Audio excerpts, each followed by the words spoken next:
Down कर जी sir जी જી આજે નવસારી મહાનગરપાલિકા અને યુથ ફોર ગુજરાત દ્વારા રન ફોર જલનું આયોજન લુન્સીકુઈ ગ્રાઉન્ડથી શરૂ થવાનું છે. આપણે સૌને ખબર છે કે નવસારીમાં પહેલી વખત નાઇટ રનનું આયોજન થયું છે.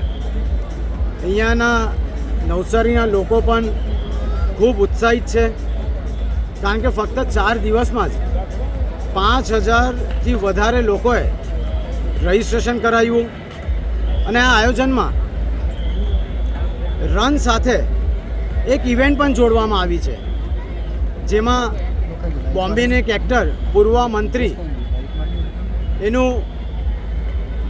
એની ઇવેન્ટ છે જે અહીંયા ગાવાની છે 1 કલાક સુધી.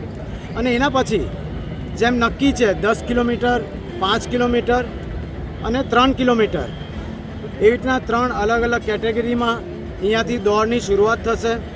નવસારીની જનતા ખૂબ જ ઉત્સાહિત છે. હું એમને ખૂબ ખૂબ અભિનંદન અને ધન્યવાદ કરું છું કે આટલી સરસ મજાની ઇવેન્ટમાં આપે પાર્ટિસિપેટ કર્યો અને આ દોડ તમે જે લગાડો એ માટે તમારો ખૂબ ખૂબ અભિનંદન. ખાસ કરીને કેચ ધ રેઇન એક એ પણ ઇનિશિયેટિવ પણ લેવામાં આવ્યું છે. શું છે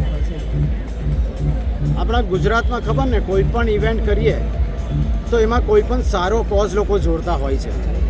અને જ્યારે નવસારીના સાંસદ અને જલ શક્તિ મંત્રી શ્રી CR પાટીલ સાહેબને જે મિનિસ્ટ્રી મળી હોય, તો એ જે મિનિસ્ટ્રી મળી આપણે જલ શક્તિની, એ આપણે સાથે જોડી દીધું છે. કારણ કે ફ્યુચરમાં પાણીની કેટલી જરૂરત આપણને પડવાની છે આપણને ખબર જ છે. તો આ વધારેમાં વધારે આ નાના બાળકોને, યુથને આની સમજણ પડે એ માટે આ કોઝ જોડવામાં આવ્યો છે.